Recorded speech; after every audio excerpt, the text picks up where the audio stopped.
If you could go back. Back? What do you mean back? With Martha. If our kids were grown and you could just get out of this whole life. What are you talking about? Would you go with her? Are you crazy? Martha and I... I'd understand. It is not like that. At all. It's different. I know. Yes.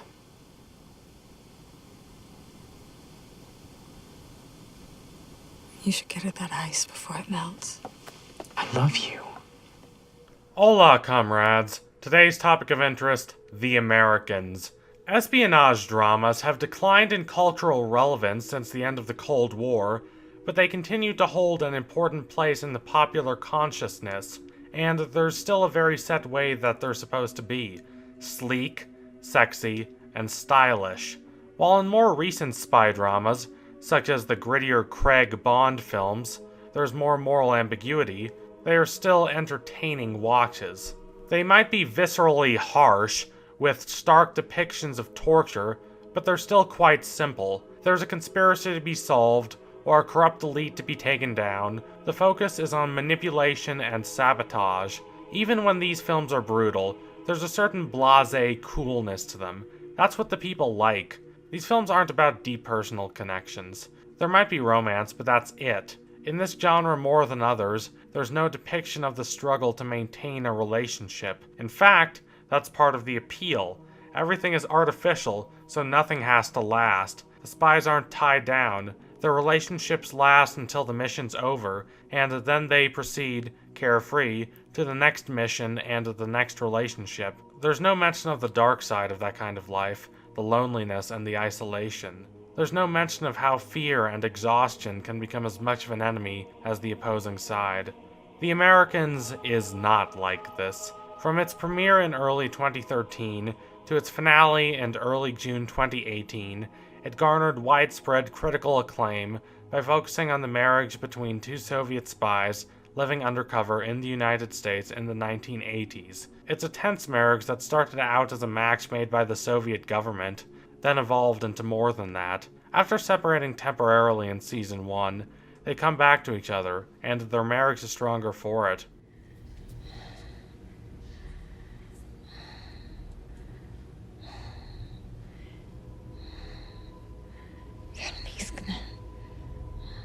Though the show began by focusing on a mission of the week, showrunners Joel Fields and Joe Weisberg correctly determined that the heart of the series was in the relationships.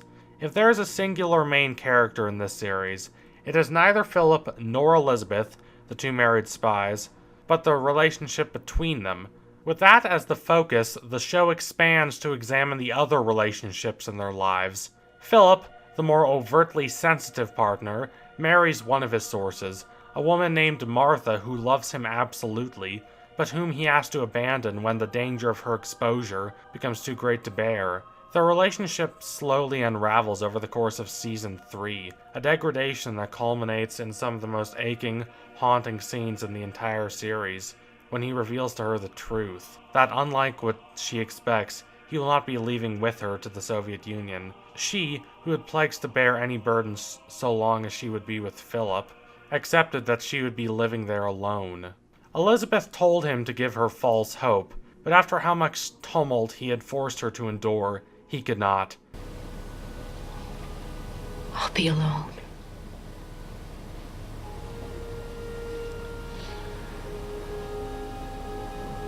Just the way it was before I met you. However, while the relationships with the sources are much more important to the Americans than the spy work involving those sources, more central to the very structure of the show are the relationships that Philip and Elizabeth have with the most physical, tangible manifestation of their marriage, their daughter, Paige. In the more traditional culture that persisted when Philip and Elizabeth began their journey, having kids was a major boon to their cover. Their second child was Henry, but he is far less vital to the fabric of the series than Paige. Even before they learned how to love one another, they loved their daughter, who started out as this fragile young girl that neither of them, having come from a ravaged post-war USSR where fragility was not an option, knew exactly how to handle. After Season 2, the instructions they received to transition Paige into the world of espionage tear them apart, with Philip wanting her kept innocent, while the more idealistic and patriotic Elizabeth, after watching her daughter suffer under the weight of uncertainty, wants to slowly teach her who they are and what they do and why they do it. This is the driving conflict of Season 3. The Soviet war in Afghanistan and the anti-apartheid struggle in South Africa factor heavily into the Jennings' missions, but they are far less important to the overall arc of the season than the battle between Philip and Elizabeth over Paige. That is the essence of the show. It cares less about political ideology and more about the people motivated by it, as well as those caught in the crossfire. The personal and ideological are in constant conflict, and while The Americans is not against ideology, it makes the case that ideology cannot satisfy one's personal needs and desires. It is no cure for isolation and despair, and it is no replacement for personal connection. In the end, Paige herself ends this central conflict of Season 3 by bluntly asking for the truth, rendering their debate moot. However, nowhere does the unexpected force Philip and Elizabeth into action more wildly than with Stan. An FBI agent, Stan moved next door and was immediately suspicious of his neighbors, even checking their garage at the end of the pilot, but when he discovered nothing, he calmed down. In response, Philip and Elizabeth decided to befriend him. For Elizabeth, this was largely about keeping him on their side and using him as a source, but for Philip, the relationship was real. They played racquetball and drank beer. Stan, especially in the years following the implosion of his marriage, only had Philip to rely on. After the conclusion of Season 5, Philip left espionage, but his friendship with Stan only grew closer. Philip is, over the course of the series, mocked by Elizabeth for allowing his relationships with his sources to become true and genuine, though she cannot stop from doing the same as the series progresses. When Philip was distraught after Martha left, Elizabeth pressed him to move forward by claiming that she was merely a source. However, Philip's penchant for personal connections saves them in the finale. As the family prepares to escape, they are confronted by a betrayed Stan. Throughout the series, the easy comparison to make was between Stan's relationship with Phil and the relationship between Hank and Walter White on Breaking Bad. But while superficially sensible, that comparison does not capture the true nature of this relationship. In Breaking Bad, the focus is on the dramatic irony of Hank not knowing that someone he trusted is the villain he spends most of the series chasing. However, in The Americans, the focus is on the strength of the bond between Phil and Stan. They're best friends. The idea of Stan finding out is not played for dramatic excitement, but for horror. Stan desperately attempts to convince himself that he is wrong, even as his detective senses indicate otherwise. There's no drawn-out arc where Stan chases down Phil and Elizabeth. Instead, after a long and heated confrontation that lasts 12 minutes, he lets them escape. He is not completely sure why himself. It is an abject betrayal of his patriotic values. This is the man who has always fancied himself the hero tracking down Russian baddies. But in the ultimate triumph of personal connection over political ideology, he chooses not to capture them. Relationships like these ground The Americans. Many contemporary dramas operate under the assumption that they can keep the exploits of their characters from becoming too monotonous, or distant, or uneventful by killing a character occasionally, but The Americans realizes that more is needed. Yes, there is much death throughout the series, and deaths of important characters, such as Nina in Season 4, are some of the most haunting scenes the series has to offer.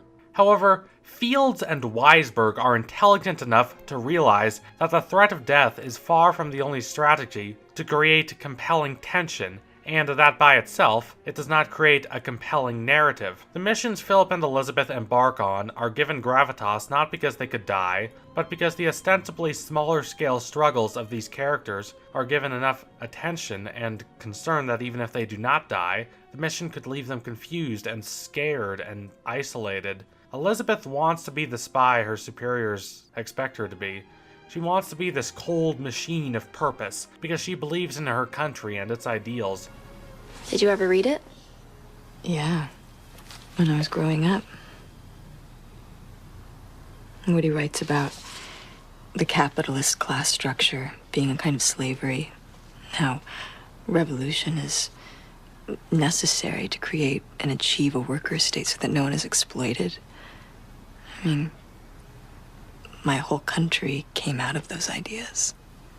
Though the missions affect Phil more, they affect her too, despite what she wants to admit. The Americans cares less about the missions themselves and more about their emotional effect on the characters. With this established, there's always more at stake in their missions than whether they will succeed or fail. When the Martha operation reaches its climax, Philip betrays his orders and removes her from the field. This is a triumph, but then he has to bid farewell to her and send her, a secretary from the Midwest who does not know a word of Russian, to live in the USSR. Not everything can be clearly categorized into successes and failures. This is a show that can draw tension out of a situation as seemingly mundane as an argument between two parents as to what is best for their child. This hangs like a cloud over the entirety of Season 3. In Season 2, when Paige and Henry were being neglected because of the high-stakes, incredibly exhausting operations that had consumed their parents, conversations about Paige were overtly interrupted because of professional concerns. However, in Season 3, the discussion always circles back to Paige, even in midst of vital mission. When a source Philip had known for years died, he and Elizabeth were forced to cut her body into pieces and stuff those pieces in a suitcase. Not in spite of his shock, but because of it, he redirects the conversation to Paige, declaring that he does not want her to be stuffing bodies in suitcases, nor does he want her to be the body being stuffed in a suitcase. That this conflict does not only carry the weight of the season, but lifts it even above Season 2, which has, at its core, a very taut murder mystery, is impressive considering how other prestige dramas have failed to integrate the struggles of the children into the greater narrative. Breaking Bad created as Walter's son the single blandest character in that show. Walter Jr. is more of a plot device than an actual person. Even Mad Men, which has the dynamic Kiernan Shipka playing the rebellious Sally Draper, fails to have her story carry much gravitas in the larger narrative. The American succeeds at this because its focus is on the marriage between Philip and Elizabeth, so probing the effects that a split over the future of their child would have on that marriage was a logical progression. Paige's struggle is not subordinate to the conflict between Philip and Elizabeth, but rather tied to it. The scene where she learns of her parents' identities exemplifies how structure itself can be used to generate conflict. Because the terms of debate between Philip and Elizabeth were about whether to bring her in slowly or not at all, Paige's introduction of a third term was bound to be subversive. It opposed their entire understanding of her. The revelation that although they were no longer neglecting her, they did not appreciate her actual anxieties and wants is incredibly poignant. The sheer shock of her demand to Philip and Elizabeth is exacerbated by its placement in the season. It's not at the end, as would be expected given its gravitas. It is not even foreshadowed. Paige was not in the previous episode, and she was hardly featured early in this episode. Pastor Tim, the head of the church Paige attends, visits Philip and Elizabeth's travel agency, and says that Paige needs to be treated more like an adult than a child. Although Philip does not respond kindly to this, he does not think much of it. He and Elizabeth go on to conduct the first step of an important mission, setting aside the issue of Paige. As they had been paying more attention to her, she had not been the hopeless, anxious wreck she was for most of Season 2. They did not anticipate that her growing confidence would lead to her demanding the truth. This makes sense from a character perspective, considering she spoke with the pastor beforehand, but from a narrative perspective, it produces a whiplash effect. Ironically, their daughter is more unpredictable than their missions. They were trained to handle dangerous scenarios in their job, but this is another matter entirely. Elizabeth never wanted to have kids, but had to in order to keep her cover. She and Philip had to grow to love their kids just as they had to grow to love one another. They were trained in how to conduct missions, but not in how to love one another, or how to raise kids together. Their greatest and most compelling challenge in Season 3 is raising a teenager who wants to define her future for herself rather than choose between two options set out before her by her parents. They leave the ease of their mission and return home to a defiant Paige who wants the truth. This contrast is shocking, creating by itself a sense of unease and concern that develops further as the episode progresses and the Paige storyline takes it over. The strength of this tension, which is drawn directly from the relationships that are at its core, makes The Americans fascinating television. When an overwhelmed Paige reveals the truth of her parents' identities to Pastor Tim, the dread resulting from the question of how the pastor will respond to that information creates more drama than the threat of a world-destroying bomb exploding would in a traditional spy drama. This is because Weisberg and Fields managed to, by sketching out conflict-ridden, nuanced, richly vibrant relationships between their characters, make the world in which the show takes place drip with gravitas despite its smaller scale. The fundamentals of narrative are incredibly well demonstrated here. Characters are constantly forced to act in response to changing outside conditions, and the actions these characters take change who they are and their relationship with those conditions. This then leads other characters to act, which in turn affects the conditions of the original characters. In Season 4, for example, Elizabeth is tasked with befriending a woman named Young Hee so that she can extort information from her husband. For Elizabeth, who has always spoken of the importance of never forming true personal connections with sources, this should not be a challenge, and she wants to believe this, but she finds that she does in fact care. She actually likes this woman and does not want to ruin her lovely family. When Philip detects this, he is relieved and sympathetic. After Martha left for the USSR, Elizabeth scoffed at his lingering love for her, but she is not immune to close connections herself. Philip tells her that there is nothing wrong with caring, to which Elizabeth, still prioritizing the needs of the mission, responds that yes, there is. This conflict persists until the last episodes of Season 6, when Elizabeth, after experiencing a traumatic mission in which she could have died, becomes more hesitant to following the orders she is given. She refuses to kill an apparently innocent negotiator until she is given more information on the case. This new information reveals to her that the hardliners inside the center are attempting to stage a coup to depose the reformist Gorbachev, leading her to finally abandon her missions. This is how The Americans handles conflicts. They persist and evolve, and how the characters respond to those conflicts changes as other forces in their lives shift their perspectives. I mused once about how this show could do more with a single scene of conversation than Game of Thrones can do with dragons and magic and kingdoms and bombast and CGI and expensive set pieces and the best actors money can buy and 8 seasons, and I stand by that.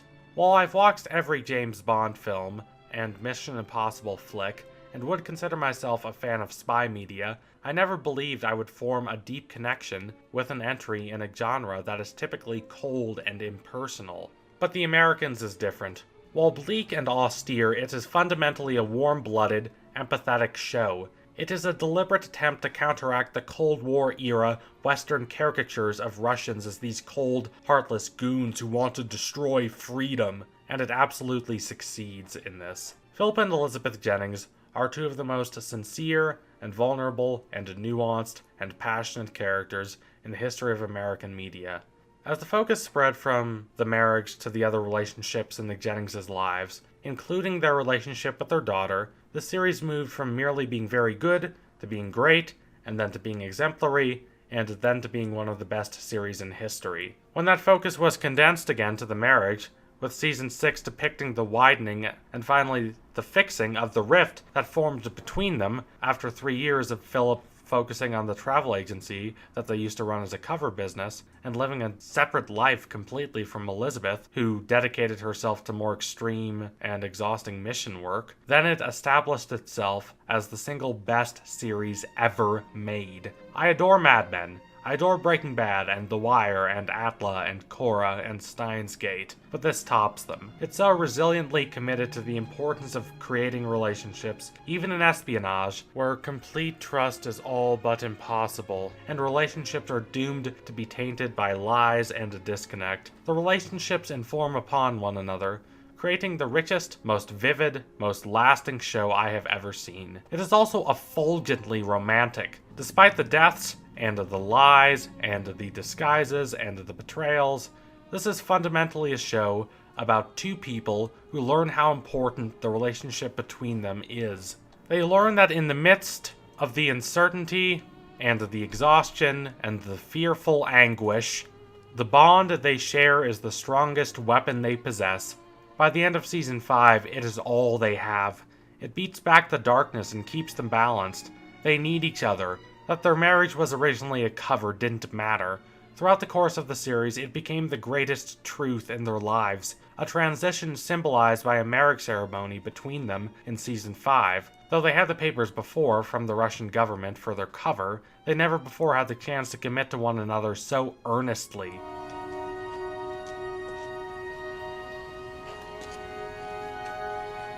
Венчается раб Божий Михаил, рабе Божией Надежде, во имя Отца и Сына и Святаго Духа. Аминь.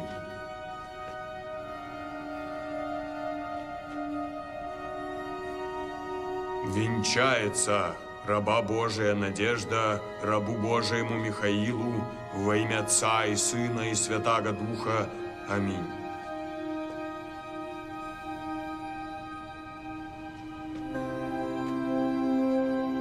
Господи Боже наш, славою и честью венчай их.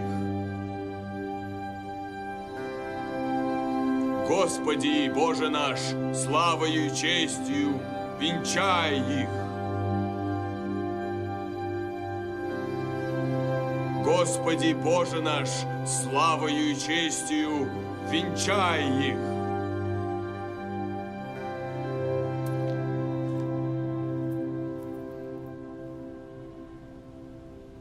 In Season 6, they split apart and live different lives, and they suffer because of that.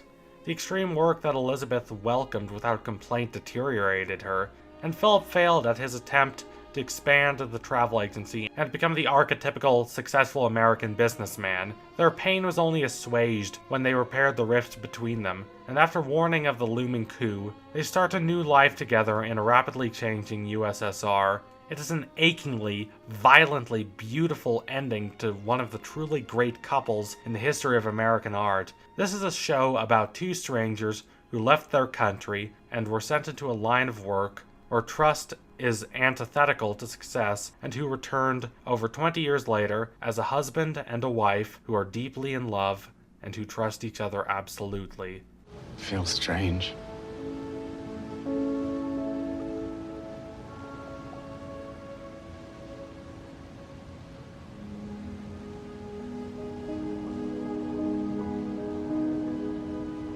Привет, мил.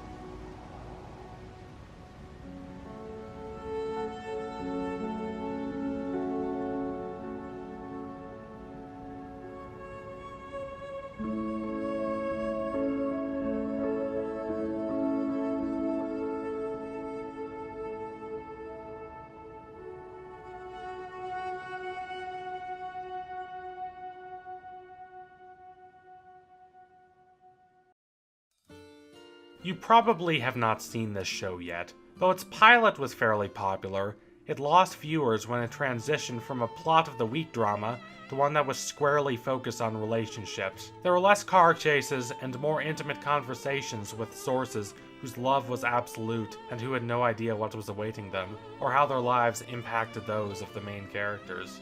Even when there is traditional spy work, there is no joy in it. It drains Philip and Elizabeth, leaving them desperate and anxious and oftentimes unable to care for each other or their children. Mad Men and The Sopranos were also shows about the desperate struggle for identity, but one could bask in Don Draper's pictures and the lovely 60s aesthetic of the show, or revel mischievously in Tony Soprano's violence. One could live vicariously through these anti-heroes. Of course, neither show endorsed the behavior of their main characters, but audiences did. With The Americans, however, there's no artifice. There is only a struggle to manage tough relationships and excruciating spy work, and it is a struggle that brings two people ever closer together. It's not an easy watch, but it is intensely rewarding. If I could pick only one show for y'all to watch, I'd pick this one. It will enrich your life if you let it. Anyway, if you liked what you saw today, consider donating to my Patreon so I can produce even more emotive content. Also, don't forget to like, comment, subscribe, all that relationship adjacent stuff. Adios, comrades!